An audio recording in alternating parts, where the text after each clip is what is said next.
Alors bonjour à tous, bienvenue à cette présentation sur le petit cours d'oncologie. En fait, qu'est-ce qu'on va faire dans ce petit cours-là? C'est un survol rapide des notions d'oncologie. Ce ne sera pas un cours approfondi, donc on fait un petit survol. Donc, cancer, quand on parle d'oncologie, bien sûr, ça regroupe tous les cancers, tout le processus du cancer, tout ce qui entoure le cancer et toutes ses différentes formes. Le mot cancer, en tant que tel, ça vient de où? Ça vient du mot crabe, parce que, en fait, même dans l'Antiquité et même avant, il y avait des cancers, bien sûr, et ils avaient même découvert cette forme de maladie qu'ils ont appelée cancer en se rapportant en fait au crabe pour évoquer les douleurs sous forme des pinces de crabe. Bon, premier petit bug, ça se peut que ça arrive pendant la présentation, croyez-moi.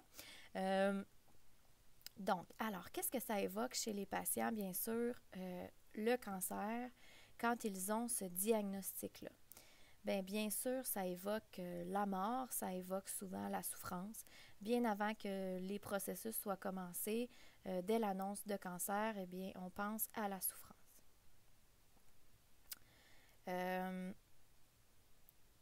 Maintenant, quelques statistiques qui sont assez évocantes. En fait, ici, dans le graphique qu'on a de représenter, ce sont les proportions de décès attribuables au cancer en 2012. Donc, on voit que le cancer est la principale cause de décès, en fait, au Canada. Et ça, c'est une statistique de 2012, mais encore aujourd'hui, c'est encore à jour. Donc, 30,2% de tous les décès sont attribuables au cancer. Vient ensuite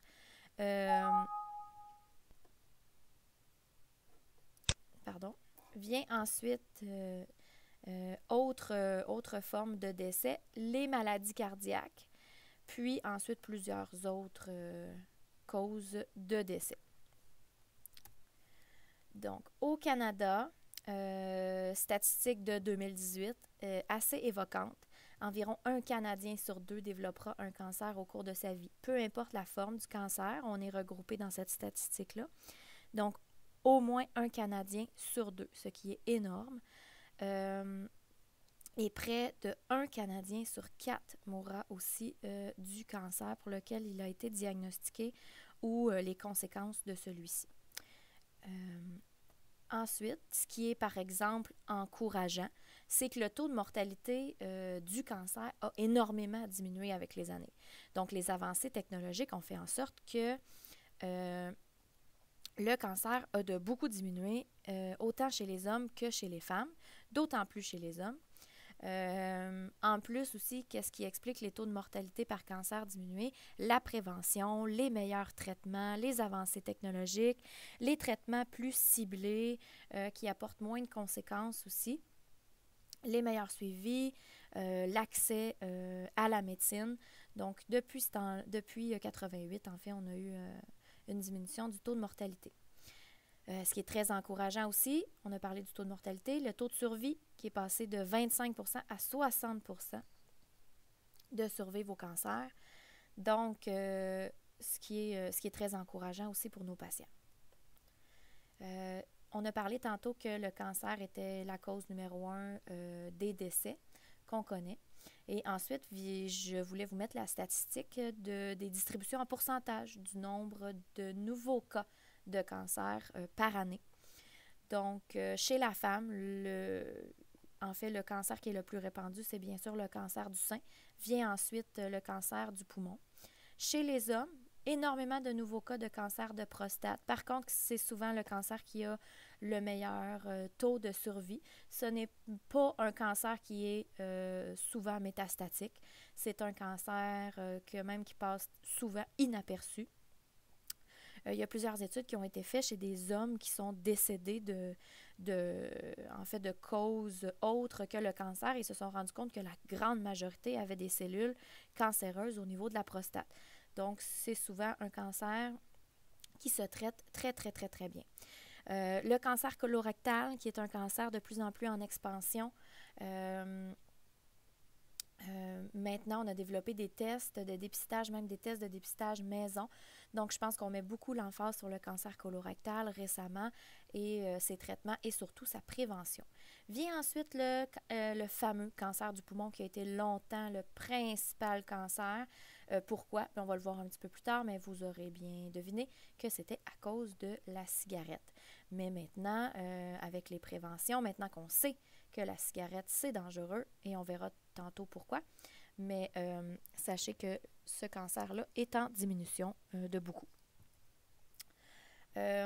Donc, ensuite, on voit de tous les cancers combien il y a de nouveaux cas. C'est d'autres statistiques, je ne les verrai pas avec vous, ça revient un peu à qu'est-ce qu'on vient de parler. Ici, en fait, je vais le passer rapidement parce qu'on va le voir tantôt, mais c'était seulement les stades du cancer, mais on va le voir tantôt. Donc, l'effet saillant, comme je vous ai dit tantôt, le cancer de la prostate représente le plus grand nombre de nouveaux cas diagnostiqués. Par contre, comparativement au cancer du poumon, côlon, rectum, sein, c'est lui qui cause le plus petit nombre de décès, comme je vous avais dit tout à l'heure. Cancer du poumon, cause la plus fréquente de décès. C'est un cancer qui est très grave et qui souvent est métastatique aussi. Le cancer du sein, c'est celui qui est le plus souvent diagnostiqué chez les femmes.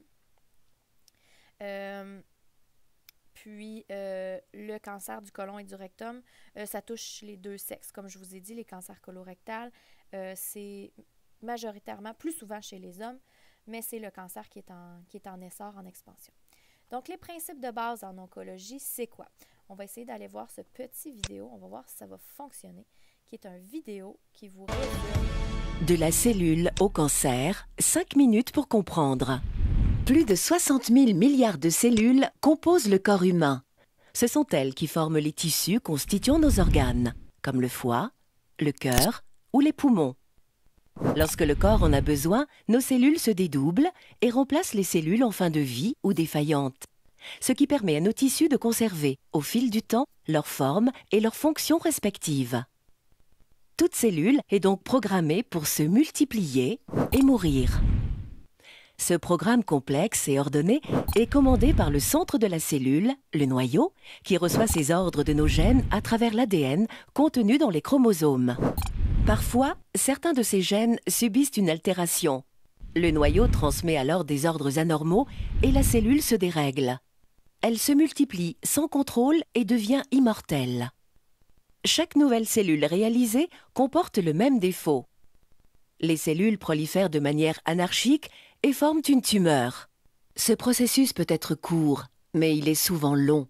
10 à 30 ans peuvent séparer la naissance d'une première cellule anormale de l'apparition d'une tumeur d'environ 1 cm3. Pour survivre, la tumeur cancéreuse induit le développement de vaisseaux sanguins. Ils vont lui fournir oxygène et nutriments qui vont la faire vivre et grossir. C'est ce qu'on appelle le phénomène d'angiogénèse. La tumeur ne devient cependant réellement dangereuse que lorsque les cellules cancéreuses commencent à s'infiltrer à travers les vaisseaux vers les zones voisines et s'étendent aux organes alentours. Ces cellules peuvent ensuite envahir d'autres parties du corps où elles s'installent, se multiplient et réalisent de nouvelles tumeurs. On parle alors de métastase. Mais pourquoi une cellule devient-elle cancéreuse ? Les facteurs sont multiples et interviennent dans des proportions variables. Ont été identifiées des anomalies génétiques héréditaires, l'exposition à certains virus, HIV, hépatite B, C et D, papillomavirus, virus d'Epstein-Barr, ou à des agents toxiques, produits chimiques, rayonnement, soleil, mais aussi à une mauvaise hygiène de vie comme la consommation d'alcool, de tabac, une alimentation trop riche en graisse et pauvre en fruits et légumes. Aujourd'hui, dans le monde, plus de 25 millions de personnes vivent avec le cancer.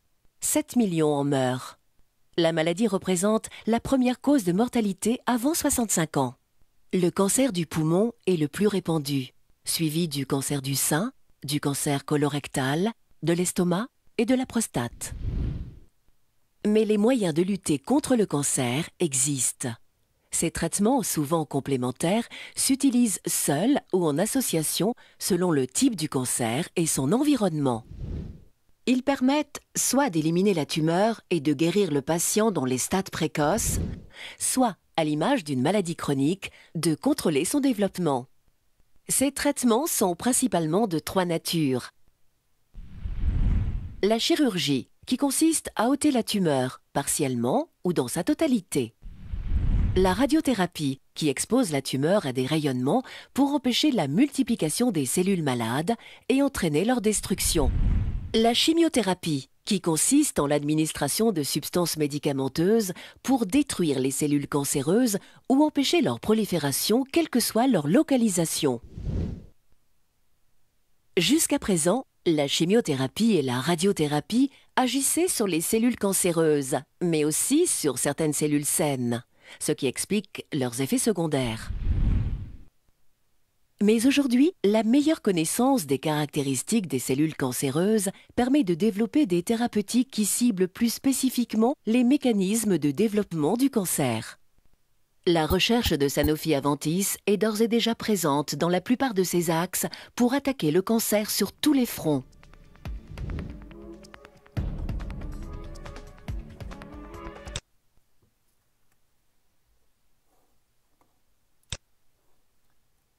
Donc, on reprend avec le cours.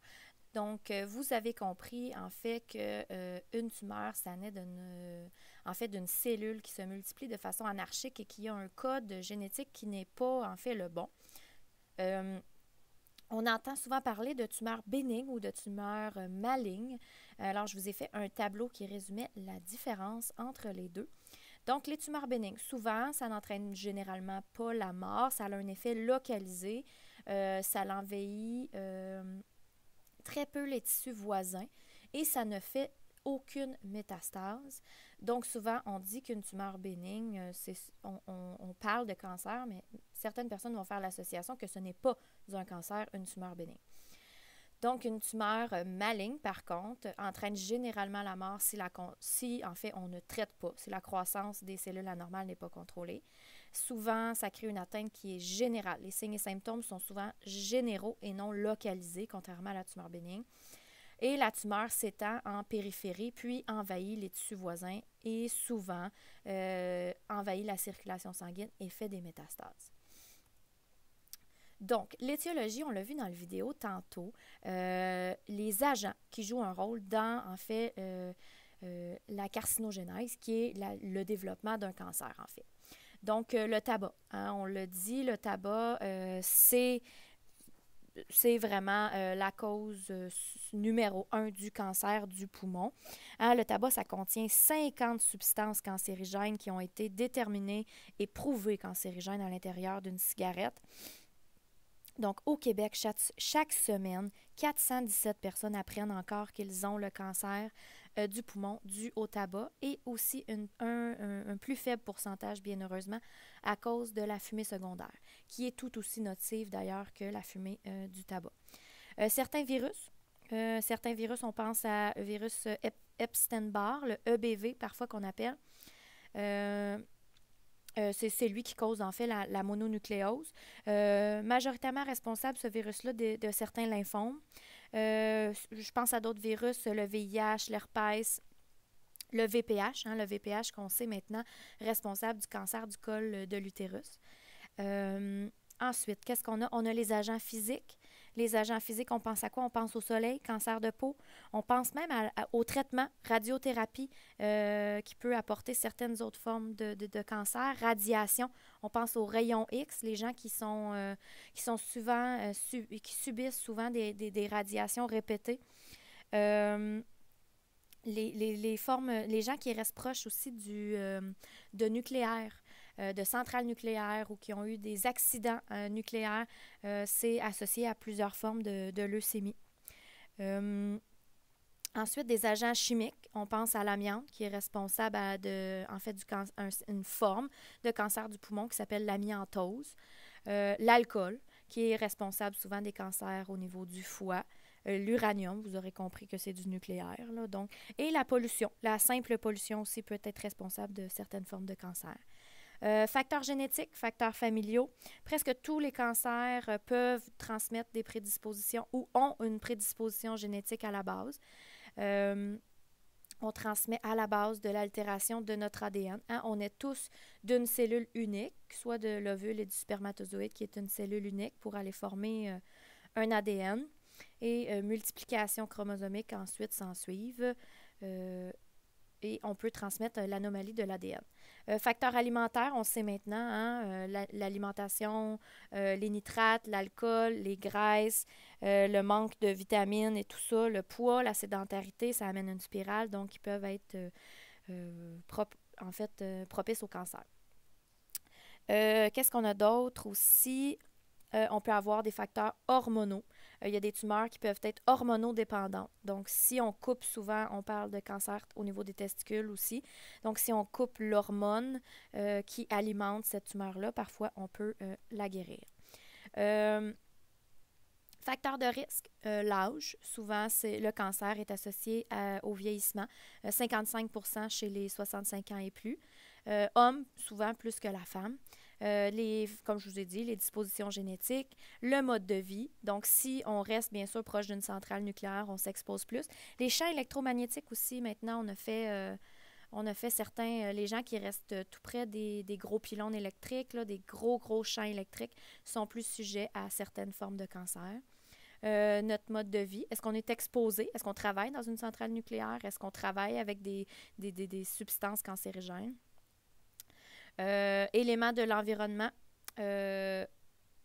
éléments du système de santé aussi. Est-ce qu'on a accès au dépistage? Est-ce qu'on a accès au traitement? Est-ce qu'on a accès aux infrastructures rapidement pour le traiter, puis dépister le cancer, bien sûr?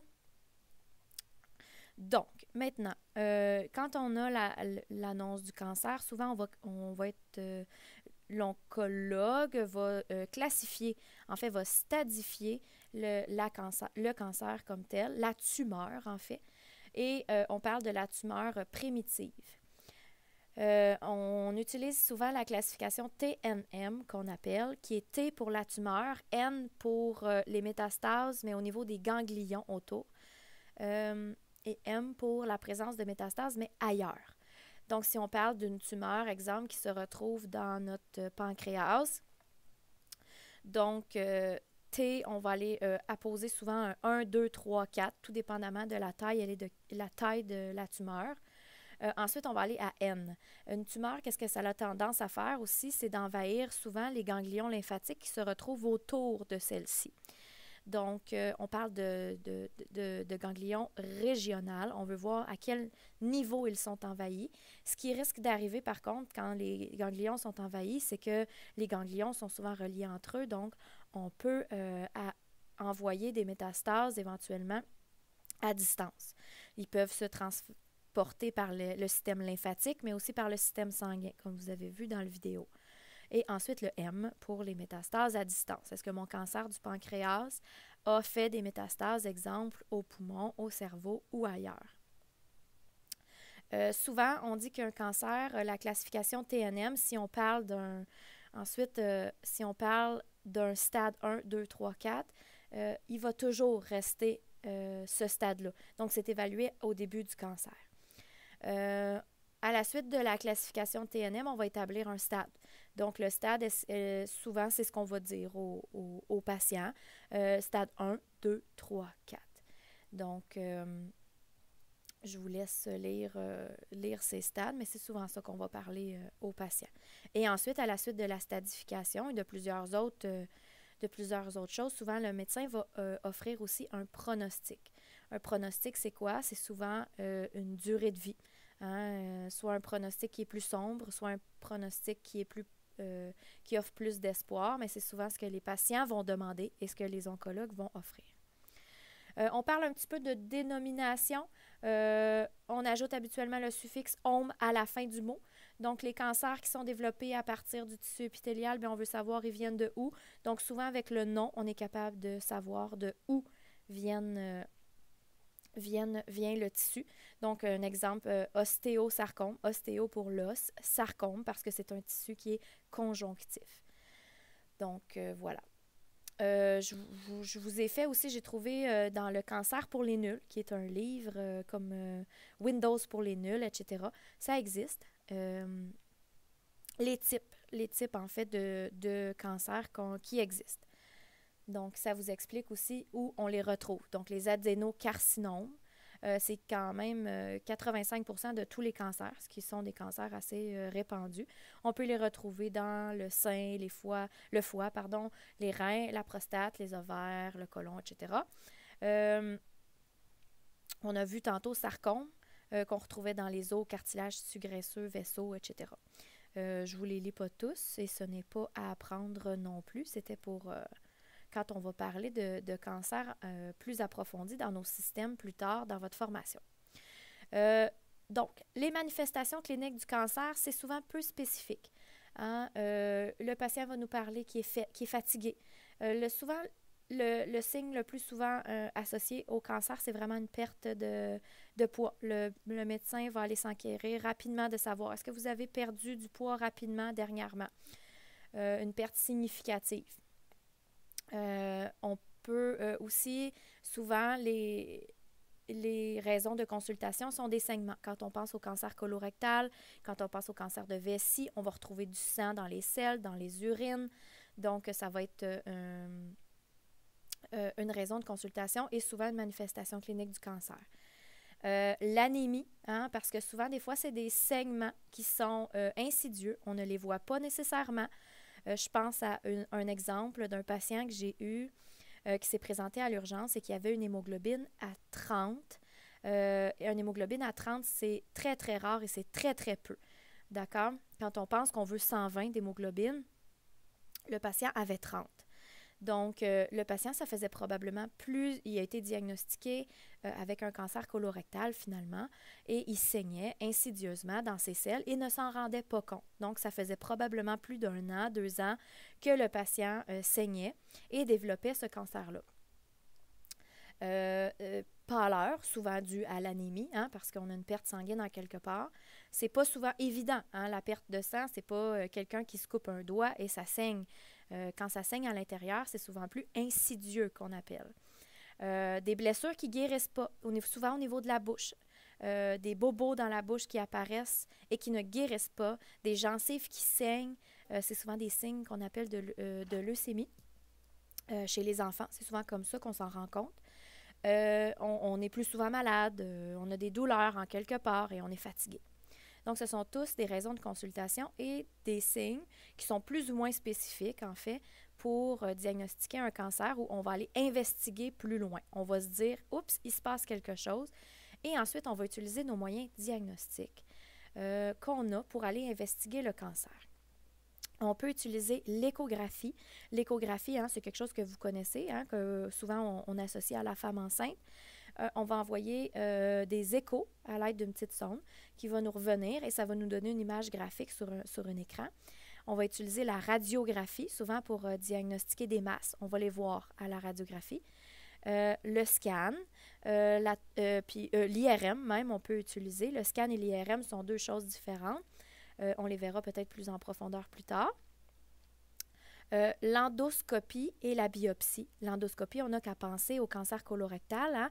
On va aller faire souvent une endoscopie au niveau rectal, qu'on va aller visualiser le côlon. On va rentrer une caméra à l'intérieur pour aller voir les structures anatomiques internes. Et biopsie, c'est souvent celui-là qu'on utilise.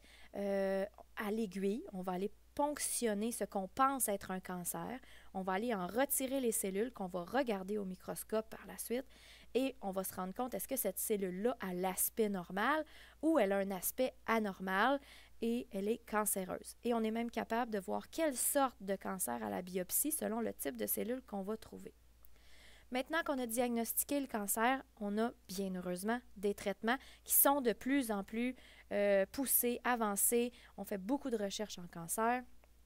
Donc, on a plusieurs traitements, bien heureusement, à notre disposition. Moi, je vous en fais voir seulement 3 aujourd'hui et il y en a plusieurs. On parle de radiothérapie. La radiothérapie, c'est quoi? En fait, c'est l'image que vous voyez en bas à gauche. Ce sont des rayons ionisants. En fait, ce qu'on va aller faire, c'est vraiment aller cibler la tumeur et ses cellules pour éviter et enrayer la croissance cellulaire. On peut avoir des radiothérapies curatives. On n'ira jamais, en fait, détruire, ou que très rarement des cas, la tumeur dans son entièreté. On va aller la réduire au maximum, diminuer sa progression pour que ensuite soit le système immunitaire fasse son travail d'éliminer les cellules anormales ou ensuite y aller par exérèse de chirurgie pour la tumeur. On peut avoir aussi de la radiothérapie qui est palliative, c'est-à-dire on ne guérira pas le cancer, mais on va la diminuer pour éviter les symptômes ou l'envahissement avoisinant qui pourrait en fait compromettre la vie. On utilise les rayons X ou les rayons gamma. La radiothérapie peut être externe ou même interne. On peut implanter un implant. Implanter un implant, c'est un peu une répétition que je viens de dire, mais peu importe. Sachez qu'il y en a interne ou externe. Ce que ça fait, la radiothérapie, comme effet secondaire, c'est souvent localisé. Donc, ça n'aura pas nécessairement les mêmes effets que la chimiothérapie, qui est plus généralisée. Par contre, la radiothérapie est souvent en association avec la chimiothérapie.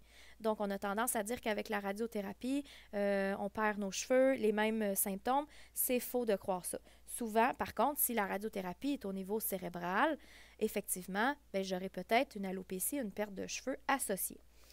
Mais par contre, il peut en avoir aussi des généralisés comme la fatigue, les malaises, et ça peut faire de l'anorexie aussi. Mon patient, c'est-à-dire, va perdre l'appétit et perte de poids associée. Chirurgie, je peux avoir des chirurgies qui sont diagnostiques, comme la biopsie. Des fois, il faut rouvrir pour aller voir la tumeur et aller chercher l'intérieur des cellules. Ça peut être de traitement de première intention. On va carrément enlever soit en totalité ou une partie de la tumeur. Ça peut être aussi en prophylaxie. On la connaît moins, cette chirurgie-là. On essaie de l'éviter. Mais pour des personnes qui ont des graves antécédents de cancer du sein, par exemple, qui sont prédisposées génétiquement au cancer du sein, on peut dire, écoutez, au lieu de développer le cancer puis risquer que ça métastase, on va retirer, en fait, les glandes mammaires, etc., où le cancer pourrait se développer. Ça va arriver. On n'enlèvera pas, bien sûr, des organes qui sont essentiels. Ces chirurgies-là, prophylactiques, sont sur des organes qui sont non essentiels souvent. On peut avoir des chirurgies palliatives, c'est-à-dire ça ne traite rien, ça traite seulement les symptômes du cancer. Et des chirurgies aussi par la suite qui sont reconstructives. Quand je pense au cancer du sein, pour aller reconstruire le sein avec des implants et aussi le mamelon. Donc, et aussi le troisième traitement, la chimiothérapie, qui est en fait des antinéoplasiques. Ce que ça va faire, la chimiothérapie, ça enraye la capacité des cellules à se reproduire. Donc, et la chimiothérapie, ça cible les cellules qui se reproduisent le plus rapidement dans l'organisme. Donc, c'est pour ça qu'il y a souvent une perte de cheveux associée, car les cheveux seront des cellules qui se reproduisent aussi rapidement que celles de ma tumeur. La chimiothérapie, elle, par contre, a des effets systématiques. La chimiothérapie ne détruit pas tout non plus, mais détruit une certaine partie pour qu'ensuite le système immunitaire fasse son travail ou qu'on aille en chirurgie par la suite. Ça prend souvent plusieurs cycles de chimiothérapie parce qu'on ne peut pas administrer des fortes doses de chimiothérapie. On tuerait une trop grande majorité de cellules et ça serait dangereux pour le patient. On connaît les signes et symptômes. Souvent, le plus répandu, le signe et symptôme, c'est les nausées et les vomissements. Bien heureusement, maintenant, les chimiothérapies sont beaucoup plus ciblées qu'avant. Donc, les signes et symptômes qui en découlent sont beaucoup moindres. Donc, souvent, on peut faire des préparations aussi à la chimiothérapie avant de l'administrer pour éliminer les nausées et vomissements. Il peut y avoir aussi l'aplasie médulaire qu'on appelle, qui crée une leucopénie. Donc, c'est bien sûr les globules blancs qui vont être bas. Vous aurez compris que si nos globules blancs ils sont bas, c'est nos soldats, on ne peut pas se défendre contre les infections. Donc, nos patients sont souvent beaucoup plus propices aux infections quand ils reçoivent la chimiothérapie. Ça crée aussi une anémie parce qu'on va aller diminuer aussi nos globules rouges et aussi des plaquettes. Donc, si j'ai moins de plaquettes, je coagule moins, donc je suis beaucoup plus à risque de saignement. On peut endommager les reins, le cœur, le foie et aussi peut créer une stérilité qui est soit temporaire ou malheureusement permanente. Donc, les gens ne peuvent pas avoir d'enfants par la suite. Des lésions neurologiques, mais majoritairement sont réversibles pour la plupart, bien heureusement. Et c'est certains types de chimiothérapie qui causent les lésions neurologiques. Et bien sûr, une fatigue qui est très, très, très, très pénible. la photo en haut à droite, c'est un cathéter veineux central. Vous aurez compris que la chimiothérapie, ça se donne en centrale seulement. Ça ne se donne pas en périphérie ou que très, très, très, très, très rarement parce que la chimiothérapie, on ne veut pas avoir de l'extravasation. On ne veut pas que ça sorte de nos veines parce que ça pourrait être très dangereux. Et on a d'autres traitements quand je pense aussi à la greffe de moelle, etc., mais je ne les verrai pas aujourd'hui. Donc, ensuite arrive aux soins infirmiers. Les soins infirmiers, c'est comprend beaucoup de sphères. Hein, le cancer, ça touche énormément de sphères chez le patient et on va les voir. On parle d'infection. Je vous ai parlé tantôt que souvent la chimiothérapie, qu'est-ce que ça fait? Ça diminue nos petits soldats, nos globules blancs. Donc, on est plus propice aux infections. Et le cancer aussi, en tant que tel, lui aussi, peut nous rendre plus propices aux infections. Donc, c'est souvent l'infection. C'est même pas c'est la première cause de mortalité chez les patients qui ont le cancer. La plupart des gens ne meurent pas de leur cancer, mais souvent d'une complication de leur cancer. Donc, c'est vraiment important d'être très alerte aux signes d'infection chez les patients qui sont en chimiothérapie ou qui ont un cancer.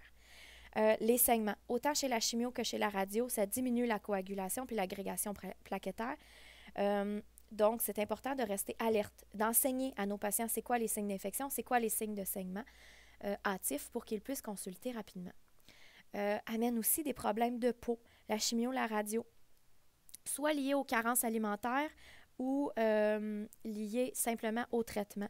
Ce qu'on peut avoir aussi beaucoup chez les patients, ce sont des problèmes au niveau des lésions buccales. Vont avoir soit des feux sauvages ou des aftes qu'on appelle des bobos, en fait, qu'on communément appelé là, à l'intérieur de la bouche.